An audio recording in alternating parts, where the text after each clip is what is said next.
Olá! Na aula de hoje nós falaremos sobre a produção literária do século XVIII em Portugal, ou seja, nós falaremos do arcadismo português. E para começarmos a nossa aula, é importante entendermos o que é essa palavra, o que é arcadismo. Vejamos essa imagem. Arcadismo vem da palavra Arcádia, nome de uma região montanhosa do Peloponeso, na Grécia.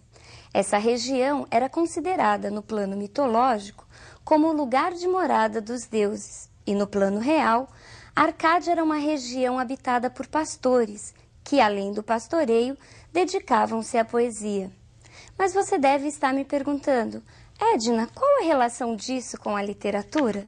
É isso que nós veremos na aula de hoje. Em Portugal, o arcadismo tem início por volta lá de meados do século XVIII. Ele é o movimento primordial do século XVIII.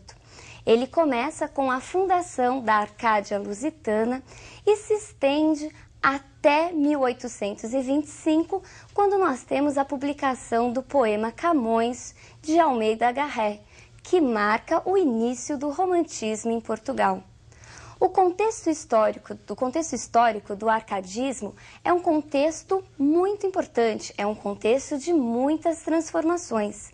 Neste momento, nós temos aí um grande movimento chamado Iluminismo.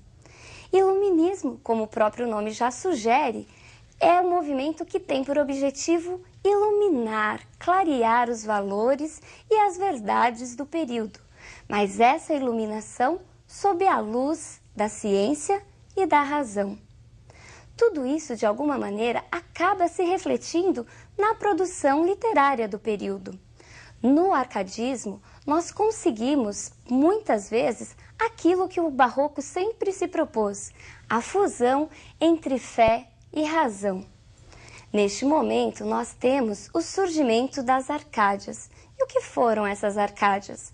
As Arcádias foram grupos de poetas que se reuniam com o objetivo de retomar, de redescobrir o equilíbrio e a sabedoria da antiguidade greco-latina, da antiguidade clássica de até então.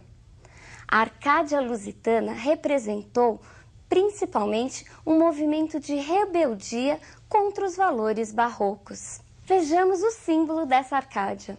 Inutilia truncat. É uma frase latina que significa cortar as inutilidades e, como sugere o desenho, do próprio instrumento cortante, numa clara referência ao corte aos exageros do barroco. Os poetas do arcadismo buscavam uma recuperação dos valores da antiguidade greco-latina e, como nós vimos, os clássicos, os antigos, eles eram o quê? Eram considerados símbolos da sabedoria e do equilíbrio. É por isso que nós também chamamos o arcadismo de neoclassicismo. Neo significa novo, novo classicismo, uma retomada de todos esses valores. Daí a palavra arcadismo. Mas Edna, arcadismo com classicismo? A palavra arcadismo, como vimos, vem do termo Arcádia.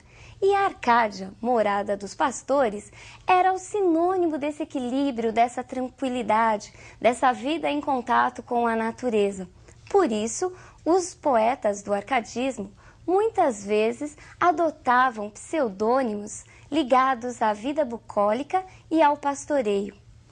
Tudo isso acaba se refletindo na produção literária do momento. Vejamos agora as principais características do arcadismo. Equilíbrio. Os Árcades propunham o retorno aos modelos clássicos, porque neles encontravam o equilíbrio dos sentimentos por meio da razão. A razão era vista como a força controladora dos excessos. O arcadismo, ao contrário do barroco, buscava uma linguagem simples, com períodos diretos e vocabulário fácil, sem o uso excessivo de figuras de linguagens, cortando tudo o que fosse inútil e exagerado. Para eles, a literatura deveria ter um caráter mais didático, contribuindo para a formação da consciência. Os Árcades exaltavam a simplicidade, a humildade, e para eles isso só seria possível se eles estivessem em contato com a natureza. Vejamos a segunda característica, o bucolismo.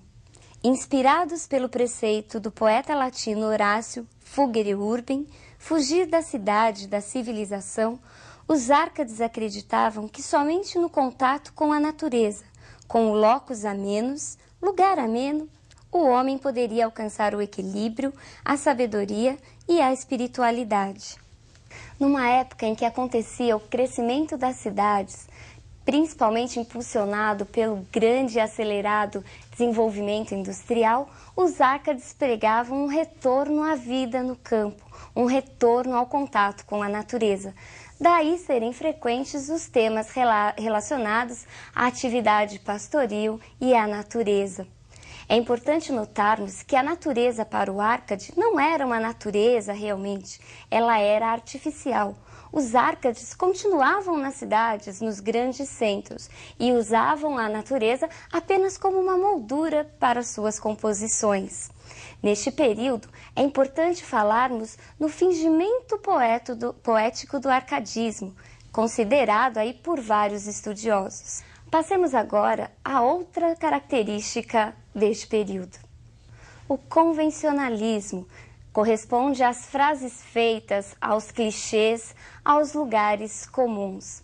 Passemos agora para a última característica do arcadismo. O carpe diem, o aproveite o dia, o curta o momento. O carpe diem é uma filosofia que faz parte de quase toda a história literária ocidental. Nós já vimos o carpe diem no movimento barroco. Só que no barroco, esse carpe diem apresentava mais um sentido negativo. Por quê? O barroco se preocupou mais com a fugacidade da vida, mas pensando na morte, na ideia da terminalidade. Já os Árcades usam o carpe diem de uma maneira mais positiva. O poeta, o pastor, chama a amada, a pastora, para que juntos aproveitem o dia, para que juntos curtam os momentos. Dentre os poetas Árcades de Portugal, o que mais se destacou foi Manuel Maria Barbosa do Bocage, ou simplesmente Bocage. Vejamos sua imagem. Bocage teve uma vida muito conturbada e, após alguns anos de estudo, dedicou-se à vida boêmia e passou a frequentar os bares portugueses e a conviver com prostitutas, marinheiros, vagabundos e com algumas poucas pessoas de nível social e literário mais elevado. Era conhecido como aventureiro e arruaceiro, e assim como Camões, também era soldado e fez o percurso marítimo lá do caminho para as Índias, chegou inclusive a viver em algumas colônias de Portugal no Oriente. As semelhanças são tantas que o próprio Bocage chega a escrever sobre elas. Vejamos esse próximo soneto. Camões, grande Camões, quão semelhante acho teu fado ao meu quando os cotejo. Igual causa nos fez, perdendo o tejo, a roçar com sacrilégio gigante, como tu, junto ao Ganges sussurrante, da penúria cruel no horror me vejo. Como tu, gostos vãos que em vão desejo, também carpindo estou, saudoso amante. Lúdibril como tu, da sorte dura, meu fim demando ao céu pela certeza de que só terei paz na sepultura. Modelo meu tu és, mas, ó tristeza, se te imito nos transes da aventura, não te imito nos dons da natureza. Bocage, como outros tantos poetas Árcades, adotou um pseudônimo pastoril. Assinava seus textos com o nome de Eumano Sadino. Eumano é um anagrama de seu primeiro nome, Manuel. E o que é um anagrama? É justamente essa troca de letras de uma palavra primeira. Vejamos como isso acontece. Da palavra Manuel, Bocage tirou a palavra Eumano.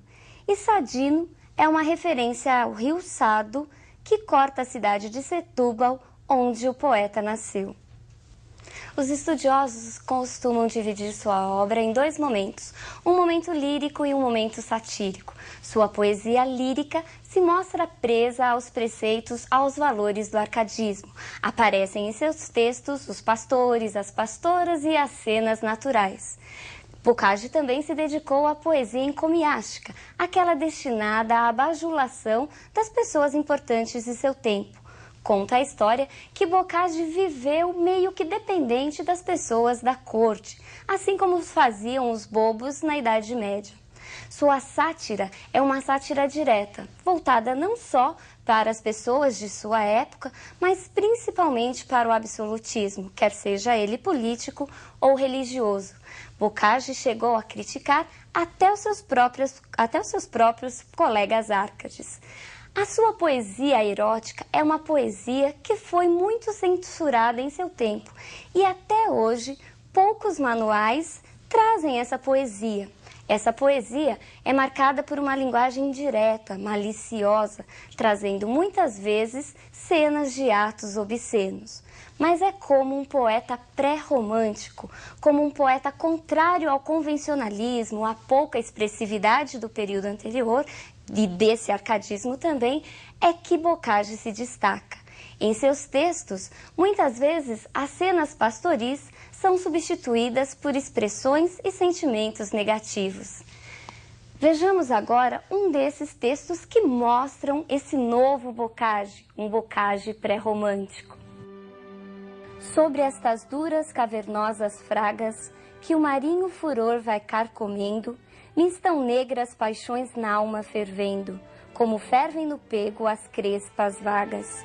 Razão feroz o coração me indagas, de meus erros a sombra esclarecendo, e vás nele, ai de mim, palpando e vendo de agudas ânsias venenosas chagas. Cego a meus males, surdo a teu reclamo, mil objetos de horror com a ideia eu corro, solto gemidos, lágrimas derramo. Razão, de que me serve o teu socorro? Manda-me não amar, eu ardo, eu amo. Dize-me que sossegue, eu peno, eu morro. Pois então, pessoal, hoje nós vimos as características do arcadismo em Portugal e falamos um pouquinho do grande poeta, da grande figura que foi Boccaccio para todo o arcadismo em Portugal. Por hoje é só e até a nossa próxima aula.